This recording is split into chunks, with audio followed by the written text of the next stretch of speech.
საქართველოს სუბტროპიკული მეურნეობის ინსტიტუტის 1965 წლის კურსდამთავრებულებმა 50 წლის იუბილე თბილისში აღნიშნეს.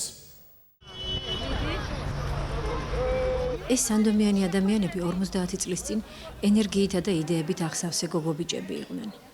მაშინ ალბათ ვერავინ წარმოიდგენდა, რომ გავიდოდა წლები და ისინი ინსტიტუტის დამთავრების საიუბილეო წვეულებებს არა სოხუმში, არამედ თბილისში ან სადმე სხვაგან გადაიხდიდნენ.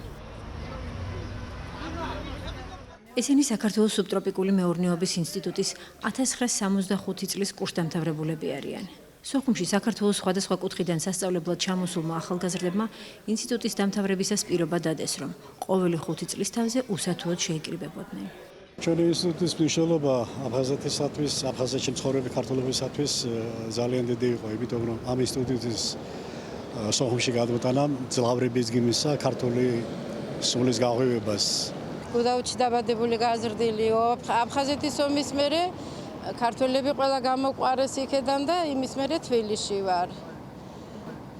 მაგრამ ჩვენ ერთმანეთთან ურთიერთობა არ გაგვეწყვეტია. ჩვენი კურსელები 22 ჯგუფი ვიყავით ძალიან მეგობრული ჯგუფი და ყოველთვის ჰქონდა ურთიერთთან შეხვედრები. ცხოვრობ მოსკოვში. წასული ვარ 73 წლიდან. აღარ მახსოვს ზუსტად. იქ ამყავს ცოლშვილი, ორი ბიჭები მყავს, იქ მუშაობენ, იქ ცხოვრობ. ახლა სპეციალურად ჩამოვედი, რომ შევხვედრილიყავი მეგობრებს, ვინმე ძალიან ცოტა დავრჩით რა, მივდივართ, ბევრი წავიდა, ნახევარზე მეტი თითქმის წასულია. ასე თუ არ ნახეთ ერთმანეთი, სხვაგან ძალიან იშვიათად ვხდებით. აფხაზეთის დატოვების შემდეგ ეს ტრადიცია გააგრძელეს. შეხვედრები გაგრძელდა ქუთაისში, თბილისში. საიუბილეო 50 წელი თბილისში აღნიშნეს. იყო ბევრი ღიმილი, სიხარული, მონატრება, ცრემლები. კურსდამთავრებულების შეხვედრა ჯერ დიდუბის სადგურში, შემდეგ კი გმირთა მემორიალთან შედგა. ყოველ 5 წელიწადში ერთხელ ვიკრიბებოდით ჩვენ სოხუმში 65-ში, 70-ში, 75-ში, 80-ში, 85-ში. შემდეგ კი ისეთ ამ ცნობილი მოვლენების გამო ეს ყველაფერი ჩაიშალა. ომის შემდეგ მოვძებნეთ ერთმანეთი, მოვიძიეთ ერთმანეთი და მის მერე ისო ხვდებით. ერთხელ ქუთაისში შევხვდით, სამჯერ თბილისში შევხვდით. ახლა ეს მეოთხე შეხვედრაა ჩვენი თბილისში.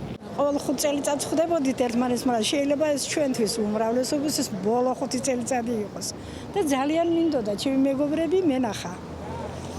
კიდევ ერჯერ მივსიყვარულებოდი, დამეკოცნა, რა ვიცი, მინდოდა რომ ერთად ყოფილიყავით ეს ერთი დღე მაინც. ახლა ვარ სან-ფრანცისკოს რაიონში და აგერ ჩემ შვილებთან და შვილთან ერთად წამოვედი რომ ჩემ მეგობრებს შევხვდეთ. 50 წელი აგვისტო დამთავრება. შესანიშნავი დღეა ჩემთვის, მე ძალიან ბედნიერი ვარ იმით, რომ მოვახერხეთ, რომ ბაბუა ჩამოვიყვანეთ სოფლიდან და თავის მეგობრებს, რომლებთან ერთადაც ერთ მერხზე იჯდა უნივერსიტეტში, შეხვდა 50 წლის მერე.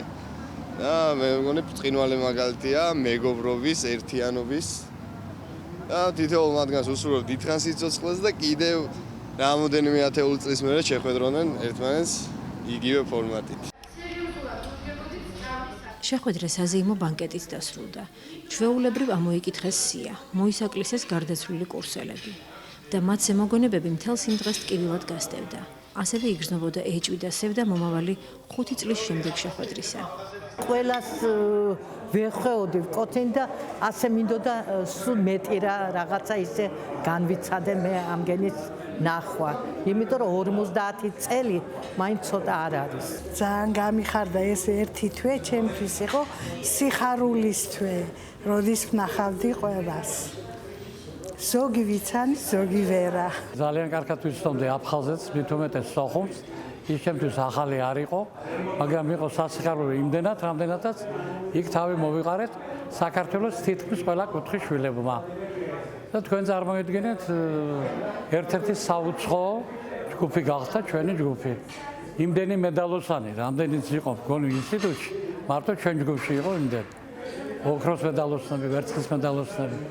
ყველა, მაგრამ ერთი ყველაზე ცუდი ის გახსნათ, რომ ძალიან ბევრი გამოგვაკლდა. ბანკეტის კულმინაცია მათივე თანაკურსელის ლიანა კაცობაშვილის ვიდეოზარი იყო. იგი ისრაელიდან სკაიპით ჩაერთო მონატრებულ მეგობრებს.